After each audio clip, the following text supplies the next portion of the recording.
तो हेलो दोस्तों, कैसे हैं आप लोग। उम्मीद करता हूँ आप सब बहुत बढ़िया होंगे। आज हम लेके आए हैं क्लास 10th का यूपी बोर्ड पेपर वार्षिक का। चलो शुरू करते हैं बिना किसी देरी के, लेट्स गो। तो दोस्तों विषय कोड इसका 901 है। और दोस्तों वार्षिक परीक्षा 2025 हिंदी का पेपर लाए हैं क्लास 10th का यूपी बोर्ड। और पूर्णांक 70 का है। समय 3 घंटे 15 मिनट का मिलता है। प्रारंभ के 15 मिनट परीक्षार्थियों को प्रश्न पत्र पढ़ने के लिए निर्धारित हैं। निर्देश: सभी प्रश्न अनिवार्य हैं।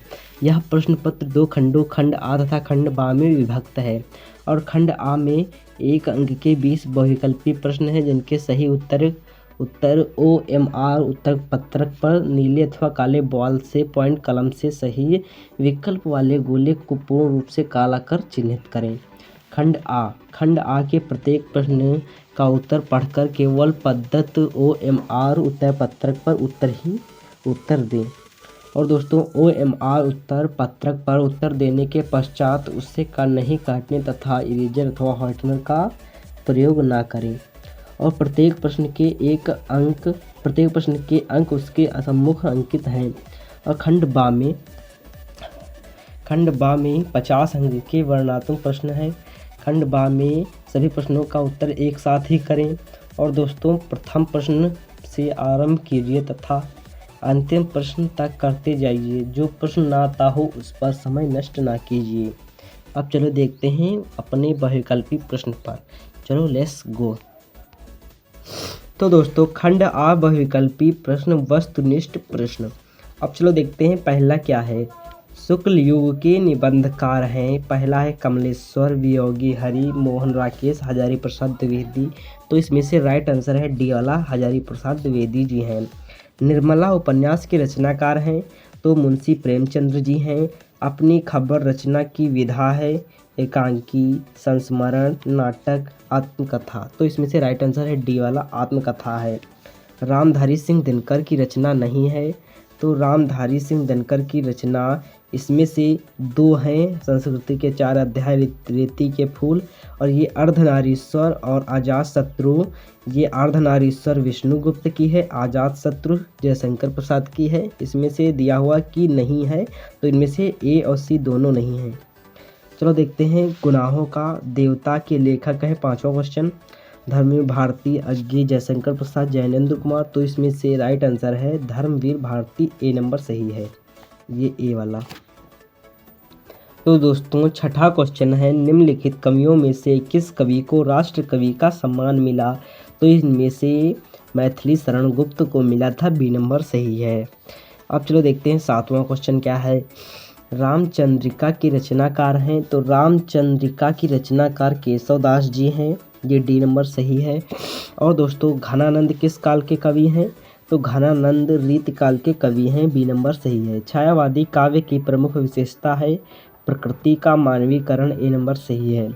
तार सप्तक के 7 कवियों को किसने राहों के अन्वेषी कहा है।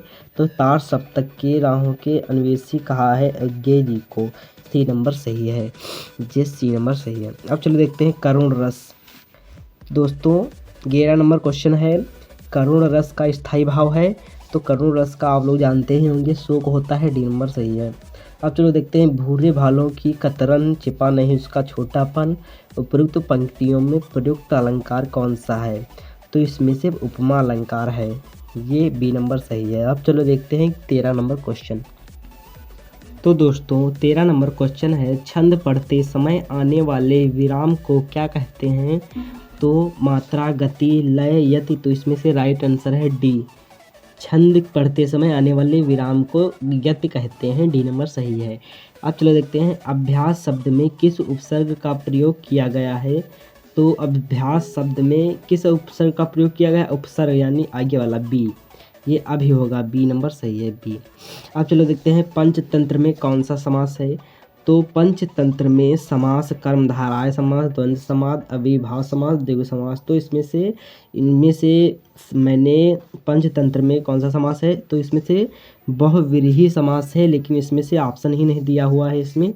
तो इसमें से मैंने किसी को नहीं देखा, आप लोग देख लेना अपने आप, बहुव्रीहि समास है वैसे। तो दोस्तों दिनकर, दिवाकर, भास्कर किस शब्द के पर्यायवाची हैं। तो सूर्य के, आकाश के, राजा के, बादल के। तो दिनकर, दिवाकर, भास्कर ये तो सूर्य के होते हैं, ए नंबर सही है। युवाम शब्द कौन सी विभक्ति एवं वचन से है? तो दोस्तों प्रथमा विभक्ति द्विवचन होता है, प्रथमा विभक्ति दो वचन। अब चलो देखते हैं, बी नंबर सही है ये इसका। 18 नंबर क्वेश्चन है दोस्तों, मोहन द्वारा चित्र बनाया गया इस वाक्य में वाच्य है, मतलब कि वाक्य है, तो कर्म वाच्य है इसमें। सूरज निकला और चारों ओर प्रकाश फैल गया, तो दोस्तों ये सरल वाक्य है, ए नंबर सही है। कौन सा शब्द सर्वनाम है? तो सर्वनाम आप लोग जानते होंगे, वह, वे दोनों, वे शब्द होते हैं, तो इसमें से राइट आंसर है सी, तुम। सी नंबर सही है, ये राइट आंसर है तुम। अब चलो देखते हैं खंड बा वर्णनात्मक प्रश्न। तो दोस्तों खंड बा वर्णनात्मक प्रश्न, निम्नलिखित गद्यांश पर आधारित दिए गए प्रश्नों के उत्तर दीजिए। जैसे हम लोग कच्ची मिट्टी की मूर्ति के समान रहते हैं, जिस रूप से चाहे उस रूप का करे, चाहे राक्षस बनावे चाहे देवता, ऐसी लोगों का साथ करना हमारे लिए बुरा है, जो हमसे अधिक दृढ़ संकल्प के हैं, क्योंकि हमें उनकी हर एक बात बिना विरोध के मान लेनी पड़ती है। पर ऐसे लोगों का साथ करना और बुरा है जो दोस्तों जो हमारी ही बात को ऊपर रखते हैं, क्योंकि ऐसी दशा में ना तो हमारे ऊपर कोई दबाव रहता है और ना हमारे लिए कोई सहारा रहता है। दोनों अवस्थाओं में जिस बात का भय रहता है उसका पता युवा पुरुषों को प्रायः बहुत कम रहता है। तो दोस्तों पहला क्वेश्चन है, उपयुक्त गद्यांश का संदर्भ लिखिए। आप लोगों को सबसे पहले इसका संदर्भ लिखना पड़ेगा, जैसे इसके पाठ और पाठ के कवि का नाम। तो दोस्तों आप लोग लिख देना है। किन लोगों को संगत करना हमारे लिए बुरा होता है, ये आप लोगों को बताना है। रेखांकित अंश की व्याख्या कीजिए। तो दोस्तों जितनी जहाँ से लाइन खींची गई हुई है, यहाँ से चाहे देवता, हम लोग से लगा के चाहे देवता तक आप लोग को रेखांकित अंश की व्याख्या करनी है। चलो आप लोग कर लोगे। चलो देखते हैं। और अथवा में और एक और दिया हुआ है, चलो देखते हैं अथवा में क्या है। तो दोस्तों अथवा में दिया हुआ है, अजंता संसार की चित्रकलाओं में अपना अद्वितीय स्थान रखता है। इतने प्राचीन काल के, इतने सजीव, इतने गतिमान, इतने बहुसंख्यक तथा प्राण चित्र कहीं नहीं बने। अजंता के चित्रों ने देश विदेश सर्वत्र की चित्रकला को प्रभावित किया। उसका प्रभाव पूर्व के देशों की कला पर तो पड़ा ही, मध्य पश्चिमी की एशिया भी उसके कल्याणकर प्रभाव से वंचित न रह सका। तो दोस्तों पहला क्वेश्चन है, गद्यांश के पाठ और लेखक का नाम लिखिए, आप लोगों को लिखना है। और दोस्तों अजंता किस कला के अद्वितीय स्थान रखता है, और रेखांकित अंश की व्याख्या आप लोगों को करना है। चलो देखते हैं पद्य में। पद्य में दो क्वेश्चन दिए होते हैं, एक पहला अथवा में, दूसरा अथवा में। चलो देखते हैं। तो दोस्तों निम्नलिखित पद्यांश पर आधारित दिए गए प्रश्नों के उत्तर दीजिए। आप लोगों को प्रश्न के उत्तर देना है। जैसे किलकत कान घुटुरन वन आवत, मनमय कनक नंद के आंगन बिंब पकड़बे धावत, कबहु निरखि हरि आप छाह को करिसो पकड़न चाहत, किलक हंसत राजे दो दतियाँ पुनि पुनि तिहि अवगाहत, कनक भूमि पर अग पग छाया यह उपमा की इक रचति, करि प्रतिपद प्रतिम्यानि वसुधा कमल बैठक साजति, बाल दशा सुख अरख जसोदा पुनि पुनि नंद बुलावती, अचरा तर के ढाई के सूर्य के प्रभु को दूध पियावती। आप लोगों को इसमें से पहला क्वेश्चन दिया हुआ है, उपयुक्त पद्यांश का संदर्भ लिखिए, रेखांकित अंश की व्याख्या कीजिए, और किलकत कान घुटुरन आवत पंक्ति में उपयुक्त अलंकार का नाम लिखिए।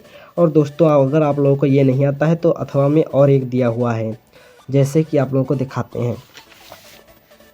ये देखो दोस्तों। तो दोस्तों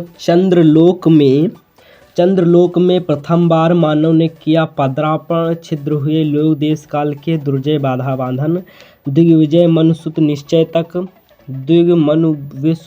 यह मान ऐतिहासिक क्षण, भू विरोध हो शांत निकट आए सब देश के जन। और दोस्तों पहला क्वेश्चन है इसका, उपरोक्त पद्यांश का संदर्भ लिखिए। चंद्रलोक में प्रथम बार मानव के उतरने पर कवि ने क्या मंगल कामना किया है, रेखांकित अंश की व्याख्या कीजिए, आप लोगों को लिखना है। दोस्तों तीसरा दिया हुआ है, निम्नलिखित संस्कृत गद्यांश का संदर्भ सहित हिंदी में अनुवाद कीजिए। आप लोगों का संस्कृत में ये देखो दिया हुआ है, अब गद्यांश दिया हुआ है, आप लोगों को हिंदी में इसका अनुवाद करना है। जैसे इयम नगरी विविधा धारणम संगम स्थली, महात्मा बुद्ध तीर्थंगम पार्श्वनाथम, शंकराचार्य कबीर गोस्वामी तुलसीदास अन्य चा बहवा महात्मा अन्यागत्य सुयान विचारान प्रसारान न केवतम दर्शने साहित्य धर्मे और अपितु कला क्षेत्र पे इयं नगरी विविधा कलान शिल्पान कृति लोके विस्तृता। अगर आप लोगों को ये नहीं आता है हिंदी में अनुवाद करने में तो अथवा में और दिया हुआ है, जैसे कि पुरुराजा यथेकेन वीरेण वीरम प्रति अलछेन्द्रा पुरो वीरा भावेन हर्षिता साधु वीर साधु नूनम वीर असि धन्य तम धन्या ते मातृभूमि सेनापतिम उद्देश्य सेनापति सम्राटा अलछेन्द्रा वीरस्य पुरुराजस्य बंधनानि मोचय सेनापति यत्र सम्राट अज्ञापत। आप लोगों को इसका भी अनुवाद कर लेना है। चलो देखते हैं आगे। तो दोस्तों चौथा क्वेश्चन दिया हुआ है, निम्नलिखित संस्कृत श्लोकों का संदर्भ सहित हिंदी में अनुवाद कीजिए।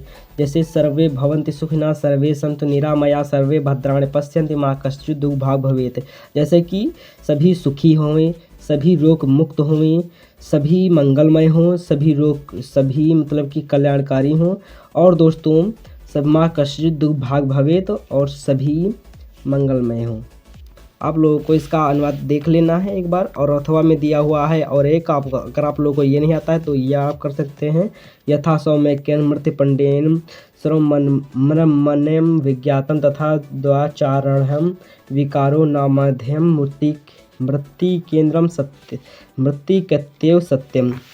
अब चलो देखते हैं क्वेश्चन नंबर 5। अपने पठिता खंड काव्य के आधार पर दिए गए प्रश्नों में से किसी एक का प्रश्न उत्तर दीजिए। तो दोस्तों जैसे आपका जिले का जैसे भी हो, आप लोगों को वैसे ही मतलब कि नाटक लिख लेना है। जैसे कि पहला दिया हुआ है, मुक्तिदूत खंड काव्य के किसी एक का सर्ग की कथावस्तु संक्षेप में लिखिए। आप लोग देख लेना इसमें से कौन सा आप लोगों को लिखना है। ये आप लोगों हमें दिखाई दे रहे हैं, ये जितने हैं बहुत सारे हैं। चलो देखते हैं छठा नंबर क्वेश्चन क्या है। छठा नंबर दोस्तों क्वेश्चन है, निम्नलिखित लेखकों में किसी एक का लेखक जीवन परिचय देते हुए उनकी एक प्रमुख रचना का उल्लेख कीजिए। पहला जयशंकर प्रसाद, डॉक्टर राजेंद्र प्रसाद, रामधारी सिंह दिनकर। आप लोगों को लिखना है, और 5 नंबर का मिलता है। 5 नंबर का एक जीवन परिचय होता है, आप लोगों को लिखना है और रचना भी लिखनी है। और दोस्तों निम्नलिखित कवियों में से किसी एक कवि का जीवन परिचय देते हुए उनकी प्रमुख रचना का उल्लेख कीजिए। जैसे तुलसीदास, मैथिली शरण गुप्त, महादेवी वर्मा। आप लोगों को लिख लेना है। अब दोस्तों देखते हैं 7वां क्वेश्चन क्या है। 7वां क्वेश्चन है, अपनी पाठ्य पुस्तक के संदर्भ खंड में कंठस्थ कोई एक श्लोक लिखिए जो इस प्रश्न पत्र में ना आया हो। आप लोगों को लिखना है ऐसा श्लोक जो प्रश्न पत्र में ना आया हो। तो दोस्तों 8वां क्वेश्चन है, अपने मोहल्ले की नालियों को समुचित सफाई के लिए नगर निगम के स्वास्थ्य अधिकारियों को पत्र लिखिए। जैसे आप लोगों को एप्लीकेशन क्या होता है वैसे ही आप लोगों को पत्र लिखना है नगर निगम के। 4 नंबर का क्वेश्चन है, निम्नलिखित में से किन्हीं 2 प्रश्नों के उत्तर संस्कृत में दीजिए। 4 क्वेश्चन है, आप लोगों को दो देने हैं और 2 नंबर के होते हैं। जैसे पहला है, चंद्रशेखरा स्वगृहं किम अवदत् भारतीय संस्कृतिम केशम संगम स्थली। तीसरा है, वतात शीघ्रतरम किम अस्ति विश्वासा केन वर्धते। अब चलो देखते हैं प्रश्न 10वां, निम्नलिखित में से किसी एक विषय पर निबंध लिखिए। जैसे कि जलवायु परिवर्तन पर मानव पर प्रभाव, विद्यार्थी जीवन, किसी धार्मिक स्थल का वर्णन, राष्ट्र प्रेम, हमारे जीवन में विज्ञान का महत्व। और आप लोगों को बता दें जो जीवन परिचय होता है वो 7 नंबर का मिलता है। आप लोगों को बढ़िया से लिख लेना है इसको। अगर आप लोगों को ये वीडियो अच्छी लगी हो तो इसे लाइक करें, चैनल पर नए हैं चैनल को सब्सक्राइब करें। चलो फिर मिलते हैं नए वीडियो, तब तक के लिए जय हिंद जय भारत।